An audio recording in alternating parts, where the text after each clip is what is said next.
Hello and welcome to Zoology Pathshala. I hope you are all doing well. In today's video, we are going to discuss about population ecology. आज की इस video में हम population के बारे में जानेंगे और पॉपुलेशन इकोलॉजी पढ़ेंगे पूरी तरह से कि हमारी डेथ रेट और बर्थ रेट वगैरह क्या होती है या पॉपुलेशन ग्रोथ के जो हमारे पिरामिड्स बनते हैं वो कैसे बनते हैं। ठीक है, ये सारी चीज़ें हम इस वीडियो में कवर करेंगे। स्टार्ट करते हैं। सबसे पहले हम जान लेते हैं कि पॉपुलेशन इकोलॉजी क्या होती है। The living world is highly diverse and complex. जो हमारा लिविंग वर्ल्ड है, ठीक है, वो बहुत ज़्यादा डाइवर्स है। अलग अलग तरह के यहाँ पे मतलब आप कह लीजिए स्पीशीज़ कह लीजिए, ऑर्गेनिज्म कह लीजिए, वो आपको देखने के लिए मिल जाते हैं। और कॉम्प्लेक्स भी है कि उनका बिहेवियर क्या है, उनका जो इंट्रैक्शन है नेचर के साथ में, इन्वायरमेंट के साथ में, उनकी सराउंडिंग के साथ में, वो बहुत कॉम्प्लेक्स है। उनका खुद का जो पूरा एक लाइफ स्टाइल है, लाइफ स्पैन जो उनका रहता है, वो एक कॉम्प्लेक्स प्रोसेस है। ठीक है, understanding the complexibility of living organism requires studing them at different levels of biological organisation, micromolecules, cells, tissues, organs, individuals, population, communities, ecosystem and biomes। अब ये जो कॉम्प्लेक्सिबिलिटी है, ठीक है, कॉम्प्लेक्सिटी है जो मतलब कि ये इतना मतलब उलझने का जो एक वो है या वो किस तरह से डिफरेंट है एक दूसरे से, ये चीज़ें अगर हम देखने जाएँ लिविंग ऑर्गेनिज्म की, तो उसमें हमें क्या है, हमें स्टडी करनी पड़ेगी डिफरेंट बायोलॉजिकल लेवल्स के ऊपर, उनके बारे में। तब जा कर के हम उनकी इस चीज़ को समझ सकते हैं कि वो कैसे रहते हैं, कैसे इंटरेक्ट करते हैं, उनका क्या रोल है। ठीक है, और अगर हम इन लेवल्स को देखें तो हमें पहले उनको माइक्रोमोलिक्यूलर लेवल पे देखना पड़ेगा। ठीक है, उनके सेल्स के बेसिस पे हम डिफ्रेंशिएट कर सकते हैं, तो उस बेसिस पे हमें पढ़ना पड़ेगा। टिश्यूज़ कैसे हैं, ऑर्गन्स कैसे हैं उन डिफरेंट स्पीशीज़ में, इंडिविजुअल्स देखने पड़ेंगे कि उस स्पीशीज़ में किस टाइप के इंडिविजुअल्स हैं, वो दूसरी स्पीशीज़ के इंडिविजुअल्स से कैसे डिफरेंस हैं, या फिर उनकी पॉपुलेशन के बेसिस पे हम उनको डिफरेंशिएट कर सकते हैं। ठीक है, या उनकी कम्युनिटीज़ की बेसिस पे वो किस टाइप के इकोसिस्टम में रहते हैं, किस टाइप का बायोम है वहाँ का, इस टाइप के बेसिस पे हम उनको डिफरेंशिएट कर सकते हैं। स्पीशीज़ को हम डिफरेंट लेवल पे कैटेगराइज कर सकते हैं। तो ये सब चीज़ें हम जब समझ जाएंगे तब हम जा कर के हम जो है कि एक जो वर्ल्ड है उसमें जितने भी जो लिविंग ऑर्गेनिज्म हैं उनकी कॉम्प्लेक्सिटी को हम समझ पाएंगे। ठीक है, इकोलॉजी क्या है? Ecology is the study of interaction between organism and their environment, characterized into 4 main levels: organism, population, communities and biomes. अब इकोलॉजी जो है वो जो ये इंट्रैक्शन हो रहा है ना किसी भी ऑर्गेनिज्म का और उसके इन्वायरमेंट के बीच में, उसकी स्टडी को ही हम इकोलॉजी बोलते हैं। ठीक है, अगर हम इसको कैटेगराइज करना चाहें तो इसको हम 4 लेवल्स पे हम इसको बांट सकते हैं। सबसे पहला हो गया हमारा ऑर्गेनिज्म के बेसिस पे कि ऑर्गेनिज्म दूसरे ऑर्गेनिज्म के बेसिस पे कैसे इंटरेक्ट कर रहा है, कैसे मतलब डिफरेंट उसमें है, तो उस बेसिस पे हम उसको कैरेक्टराइज कर सकते हैं। दूसरा हो गया पॉपुलेशन के बेसिस पे कि एक स्पीशीज़ जो है, एक लिविंग ऑर्गेनिज्म जो है, उसकी पॉपुलेशन कितनी है, लेकिन दूसरा कितनी पॉपुलेशन रख रहा है, उसमें कैसे इंट्रैक्शन चल रहा है उनकी पॉपुलेशन के बीच में। ठीक है, तो इस बेसिस पे। तीसरा हो गया हमारा कम्युनिटी बेसिस पे कि किस टाइप की कम्युनिटी में वो लोग रह रहे हैं, वो स्पीशीज़ किस टाइप की कम्युनिटी बना के चल रही है, या उस कम्युनिटी का पूरा जो इन्वायरमेंट से इंट्रैक्शन चल रहा है, दूसरी किसी कम्युनिटी से इंट्रैक्शन चल रहा है, वो किस टाइप का चल रहा है।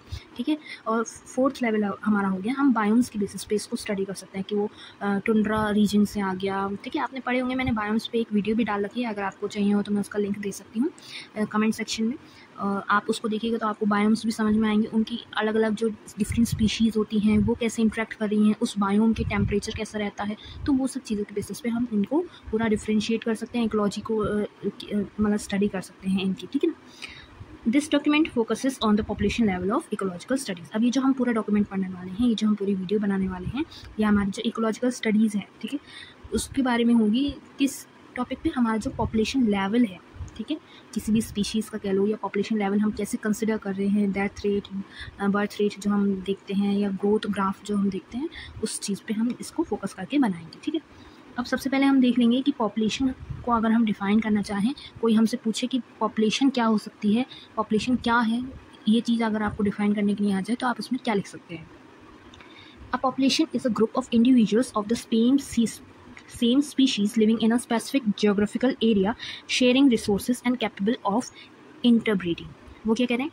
पॉपुलेशन जो है एक ऐसा ग्रुप ऑफ इंडिविजुअल है, ठीक है, सेम स्पीशीज़ का, जो किसी स्पेसिफिक जोग्राफिकल एरिया में रह रहे, मतलब कि एक जोग्राफिकल एरिया है, वहाँ पे जो सेम टाइप की स्पीशीज़ है, मान लो कि कोई इंसेक्ट है, कोई एनिमल है, उसकी स्पीशीज़ के कितने इंडिविजुअल्स कह लो वो उस एरिया में रह रहे हैं, ठीक है, और रिसोर्सेज जो वहाँ पे अवेलेबल हैं उस जोग्राफिकल एरिया में उसको शेयर कर रहे हैं और आपस में इंटरब्रीडिंग करके, ठीक है, कैपेबिलिटी उनमें है कि इंटरब्रीड करके वो अपनी पॉपुलेशन बढ़ा पा रहे हैं या नहीं, ठीक है। तो इस चीज़ को हम उसको पॉपुलेशन बोलेंगे। ऐसे हम इस पॉपुलेशन को पूरा टर्म को जो है डिफाइन कर सकते हैं। अगर हम इसके एग्जांपल्स में लिखना चाहें तो हम ये लिख सकते हैं all components in a wetland, rats in an abandoned house, tea wood trees in a forest, bacteria in a cultural pit, lotus plant in a pond। आपको ये एग्जाम्पल से समझ में आ रहा होगा। जैसे कि मान लो एक खाली पड़ा हुआ घर है, अबेंडेंट घर है, वहाँ पे जो है चूहों की मात्रा जो है, चूहों की पॉपुलेशन जो है वो बढ़ती जाएगी क्योंकि वो कैपेबल होंगे इंटरब्रीड करने के लिए, वहाँ के रिसोर्सेज को वो शेयर कर रहे होंगे, ठीक है। तो उनको एक हम कह सकते हैं कि वो वहाँ की पॉपुलेशन हो गई कि वहाँ पे चूहों की कैसे पॉपुलेशन है ना। बैक्टीरिया जो है कल्चरल प्लेट वगैरह आप जो देखते होंगे तो उसमें मतलब कि जो हम तैयार करते हैं कल्चरल प्लेट, उसमें हमारे बैक्टीरिया जो है ग्रो करते हैं, रेप्लिकेशन प्रोसेस कर रहे हैं, ठीक है। तो उससे जो है कि बैक्टीरिया जो है ग्रो कर रहे हैं तो वो वहाँ पे पॉपुलेशन हम उसको कैरेक्टराइज कर सकते हैं, ठीक है। While individual organisms adapt to the environment, natural selection operates at the population level, making population ecology a crucial field linking ecology, population genetics and evolution। अब जो इंडिविजुअल ऑर्गेनिज्म की अगर हम बात करें तो वो जो हमारे इन्वायरमेंट है, ठीक है, उसके हिसाब से जो है अडेप्ट हो जाते हैं और वहाँ की तरह जो है जैसे रहना होता है वहाँ पे अडेप्टेशन करके वो रह पाते हैं। नेचुरल सिलेक्शन की अगर हम बात करें तो जैसे मान लो एक जोग्राफिकल एरिया है, वहाँ पे जो पॉपुलेशन है तो वो पॉपुलेशन वहाँ पे जो कंडीशंस हैं उसको सर्वाइव कर पा रही है या नहीं, ठीक है, तो उसके बेसिस पे जो है ऑपरेट होता है। अब इससे क्या होता है, जो हमारी पॉपुलेशन इकोलॉजी है ये एक ऐसी फील्ड हो गई कि जो हमारी इकोलॉजी को भी लिंक कर रही है साथ में जो हमारा पॉपुलेशन जेनेटिक्स है कि हमारा पॉपुलेशन कैसे ग्रो हो रही है या किसी स्पीशीज़ की पॉपुलेशन कम होती जा रही है, एंडेंजर्ड स्पीशीज़ हैं, रेयर स्पीशीज़ हैं, इस टाइप की होती जा रही है, या उन स्पीशीज़ में इवोल्यूशन क्यों आ रहा है, कैसे आया, किस टाइप के एडेप्टेशंस उसमें हुए, ये सब हम जो है कि इस इंटरलिंक्ड वे में जो है पढ़ पाते हैं, ठीक है। अगर हम पॉपुलेशन एट्रीब्यूट्स की बात करें तो population have different characteristics that individual organism do not possesses such as birth rate, death rates and sex ratios. जो हमारे इंडिविजुअल ऑर्गेनिज्म हैं, ठीक है, उसमें कुछ ऐसे कैरेक्टरिस्टिक्स होते हैं जो नहीं पोजेस कर पाते, जैसे कि मान लो हमारा बर्थ रेट, डेथ रेट या सेक्स रेशियो हम सिर्फ किसी एक ऑर्गेनिज्म से तो पता नहीं लगा पा सकते, इंडिविजुअल ऑर्गेनिज्म से, तो हमें उसके लिए उस पूरी स्पीशीज़ की ऑर्गेनिज्म की जो है कि पॉपुलेशन को हमें देखना पड़ेगा, तब जा करके हम उसका बर्थ रेट निकाल सकते हैं, उसका डेथ रेट निकाल सकते हैं, या किस टाइप का सेक्स रेशियो वहाँ पे चल रहा है, कितने मेल जो है जेंडर में स्पीशीज़ हैं, कितनी फीमेल जेंडर स्पीशीज़ हैं उस पॉपुलेशन में, वो हम जो है कि पता कर पाएंगे, ठीक है। इंडिविजुअली अगर हम देखें तो फिर तो एक इंडिविजुअल से हम किसी ऑर्गेनिज्म के पता नहीं लगा पाते, तो हम इसको पॉपुलेशन बेसिस पे जो है स्टडी करते हैं। सबसे पहले अगर हम बर्थ रेट की बात करें, जो हमारा बर्थ रेट होता है वो कितने इंडिविजुअल्स जो हैं हमारे नए प्रोड्यूस हुए, जिनका नया बर्थ हुआ है, ऐसे नई स्पीशीज़ जो ऐड ऑन हुई हैं हमारी उस पॉपुलेशन में, उसको हम बर्थ रेट बोलते हैं। ये एक यूनिट टाइम में हम लेकर के चलते हैं कि इतने समय में इतनी पॉपुलेशन या इतनी स्पीशीज़ उस ऑर्गेनिज्म की जो है उस स्पीशीज़ के जो है इतने ऑर्गेनिज्म जो हैं हमारे, इतने इंडिविजुअल्स जो हैं बढ़ गए हैं उतने टाइम में, तो ये पॉपुलेशन की जो है हमारी बर्थ रेट हो गई, ठीक है ना।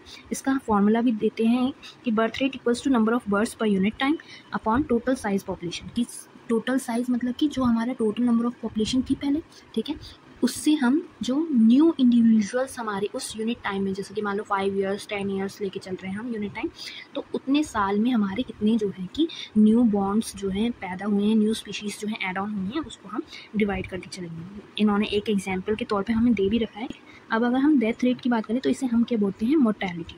मोर्टेलिटी की अगर हम बात करें तो ये जैसे अभी हमने बर्थ रेट पढ़ी, सेम उसी तरीके से एक यूनिट टाइम में कितने इंडिविजुअल्स जो हैं मान लो ख़त्म हो गए या एक्सटिंग्विश हो गए, इस टाइप से आप समझ सकते हैं कि मर गए, है ना।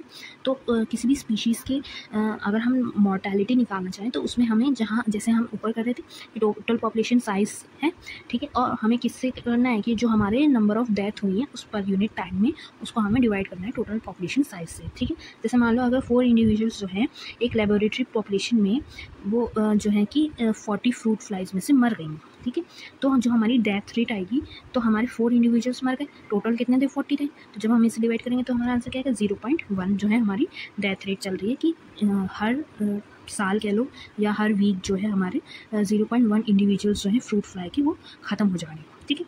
सेक्स रेशियो की अगर हम बात करें तो सेक्स रेशियो ये होता है कि हमारे कितने टोटल पॉपुलेशन जो है उसमें कितने मेल्स हैं और कितने फीमेल्स हैं, ठीक है। डिस्ट्रीब्यूशन या फिर एज पिरामिड्स की अगर हम बात करें तो जैसे मान लो जो हमारी पॉपुलेशन होती है वो डिफरेंट एज ग्रुप्स होते हैं। उसमें एक होता है प्री रिप्रोडक्टिव, जिसे हम बाल्यावस्था भी कह सकते हैं, या फिर जो हमारी जो चाइल्डहुड स्टेज कह सकते हैं किसी तरह से, ठीक है। दूसरी होती है हमारी रिप्रोडक्टिव स्टेट, तो उसमें हमारी उस स्टेज में जो है वो सेक्सुअली रिप्रोड्यूसिंग ऑर्गन्स में कन्वर्ट हो जाते हैं, तो वो रिप्रोडक्टिव स्टेज हो गई, ठीक है।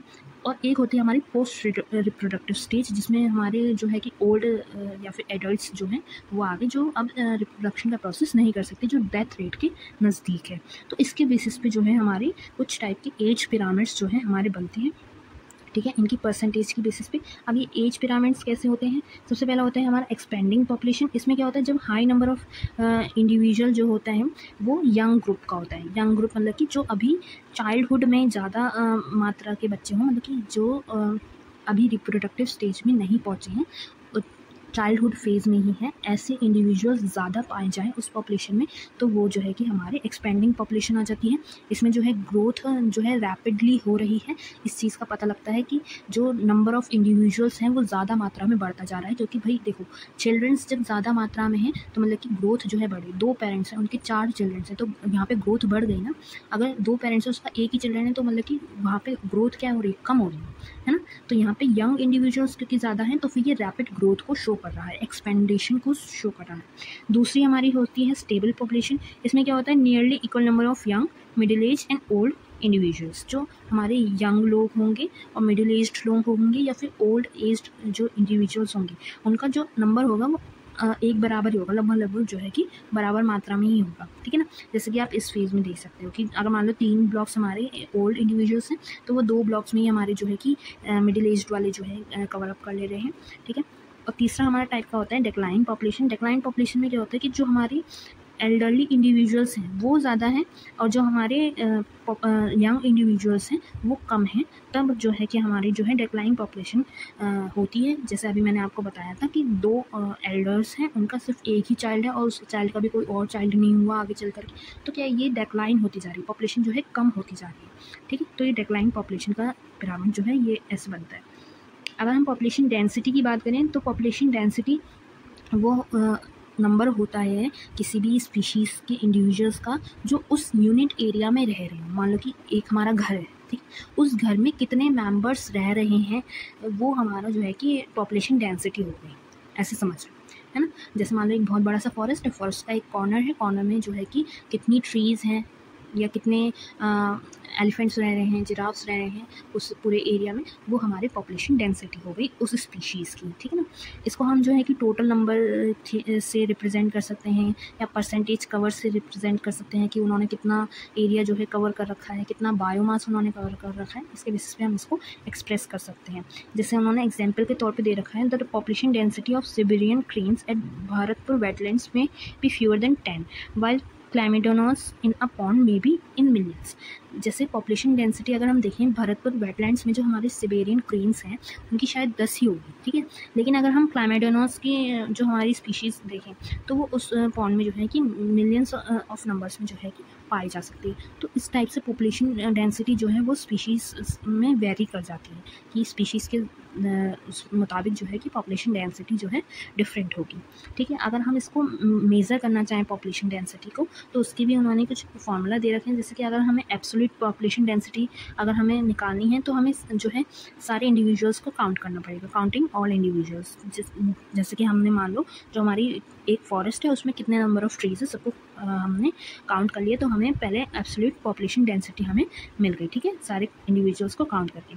फिर हमें रिलेटिव डेंसिटी निकालनी होगी। रिलेटिव डेंसिटी में क्या होता है कि जो हमारे पॉपुलेशन साइज़ है उसको हम एस्टिमेट करते हैं, मतलब कि एक हिसाब लगाएंगे, एक तुक्का लगाएंगे कि इतना जो है कि हमारा इस पॉन्ड में कह लो या इस ट्रैप में, जैसे इन्होंने एक एग्जांपल दे रखा है कि इतनी मछलियाँ जो हैं इस पूरे जाल में जो है हमारी कैच हो गई। इनडायरेक्ट मेथड्स इसमें हम मतलब कि यूज़ करते हैं सैम्पलिंग के ज़रिए, ठीक है। तीसरा हमारा मेथड होता है बायोमास मेजरमेंट। अब इसमें क्या होता है जी, जो इसको काउंट करना इम्प्रैक्टिकल हो गया कि मतलब कि बहुत ही ऐसे माइन्यूट से पार्टिकल्स हैं और उनको हम काउंट नहीं कर सकते, मिलियंस से भी ज़्यादा हैं कि काउंटिंग उनकी अनगिनत है, ठीक है। तो उनको हम काउंट नहीं कर सकते, तो हम उनको एज ए बायोमास के उसमें फॉर्म में जो है कि हम उनको मेज़र करते हैं। जैसे मान लो हम किसी एक फॉरेस्ट में कितनी बनियान ट्रीज़ हैं या एक कितना मतलब कि उस फॉरेस्ट में ट्रीज़ हैं, उसको हम फिर भी काउंट कर सकते हैं। लेकिन वहाँ पे ग्रास कितनी है, ग्रास की लीव्स कह लो, ग्रासेस कितनी है, उसको काउंट नहीं कर सकते। उस ग्रास का हम फिर क्या देखेंगे कि बायोमास देखेंगे कि उसने कितना बायोमास, उसका मेजरमेंट क्या है। ठीक है। इनडायरेक्ट सेंसस मेथड भी एक इसका होता है पॉपुलेशन डेंसिटी निकालने का।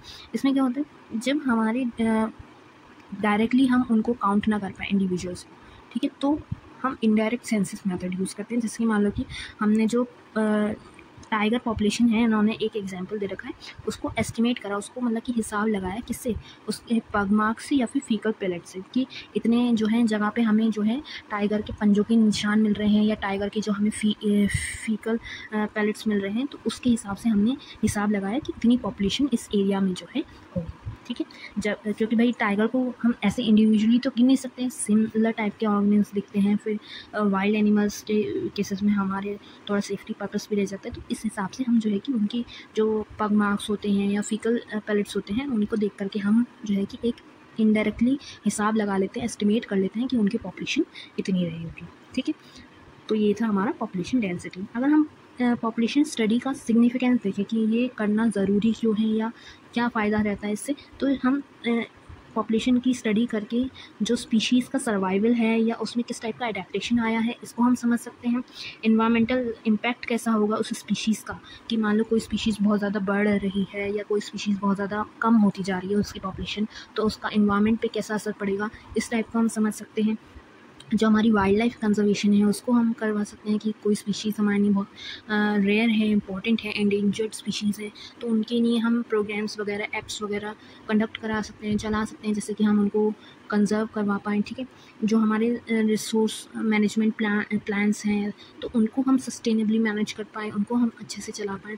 ठीक है। जो हमारी पेस्ट पॉपुलेशन है, जो ऐसे जंगली कीड़े मकोड़े कह लो या बेकार चीज़ें जो कीड़े मकोड़े होते हैं, उनको कंट्रोलिंग के लिए हम जो है कि कुछ मेजरमेंट्स कर पाएँ। ठीक है। या फिर जो हमारे जो एनवायरमेंटल चेंजेस हो रहे हैं, पॉल्यूशन होता जा रहा है, वो उस पे हम थोड़ा बहुत कंट्रोल कर पाएँ। ये सब चीज़ें जब हम पॉपुलेशन की स्टडी करते हैं, एक पूरे इकोलॉजिकल बेसिस पे जो हम उसकी स्टडी करते हैं, तब जा कर के हम इन चीज़ों को अच्छे से जो है कंट्रोल कर सकते हैं, मैनेज कर सकते हैं। ठीक है। तो अगर हम आज की इस पूरे टॉपिक का कंक्लूजन देखें, तो हमारा population ecology is essential for understanding species interaction, conservation efforts and ecosystem dynamics. Population ecology क्या था, हमारे जो स्पीशीज़ का इंटरेक्शन हो रहा है या जो हमारे कंजर्वेशन एफर्ट्स हैं या इकोसिस्टम डायनामिक्स जो हैं, उसको समझने के लिए, उसको अंडरस्टैंड करने के लिए एक बहुत ज़रूरी टॉपिक है या कह लो स्टडी है, इसको हमें करना चाहिए। ठीक है। Studying population attributes like birth rate, death rate, sex ratios and age distribution helps in predicting future population trend. जो हमारी बर्थ रेट है, डेथ रेट है, ये जो हमारा एज का पूरा डिस्ट्रीब्यूशन वगैरह चल रहा है, सेक्स रेशियो वगैरह चल रहा है, उससे हम जो है कि जो आगे चल कर के हमारी उस स्पीशीज़ की, उस इंडिविजुअल की जो पॉपुलेशन ट्रेंड रहने वाला है, कि वो स्पीशीज़ कितनी मात्रा में हमें फ्यूचर जनरेशन्स में देखने के लिए मिलेगी या नहीं मिलेगी, उसके बेसिस पे भी हम स्टडी कर सकते हैं। वो उसके लिए भी हमारे लिए हेल्पफुल रहता है। ठीक है। जो हमारी पॉपुलेशन डेंसिटी है, उसको जो है कि एस्टिमेट करने का, उसको निकालने के काफ़ी सारे डिफरेंट मेथड्स हैं जिनको हम अपनाते हैं, जो हमारे इकोलॉजिकल रिसर्च में कह लो या मैनेजमेंट में कह लो, जो हमारी मदद करते हैं, जो स्पीशीज़ वगैरह हैं उनके कंजर्वेशन वगैरह में हमारी मदद करते हैं।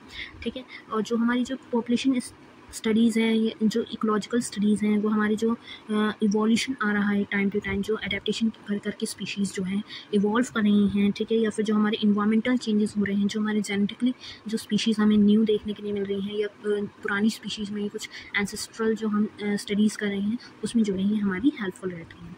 तो यही था हमारा आज का topic, population ecology. I hope आपको ये वीडियो अच्छी लगी हो और आपको ये टॉपिक अच्छे से समझ में आया हो। अगर आपको ये वीडियो अच्छी लगी हो तो मेरे चैनल को सब्सक्राइब करना ना भूलिएगा, ज़ूलॉजी पाठशाला, और ऐसे ही वीडियोज़ के लिए स्टे ट्यून। Bye bye.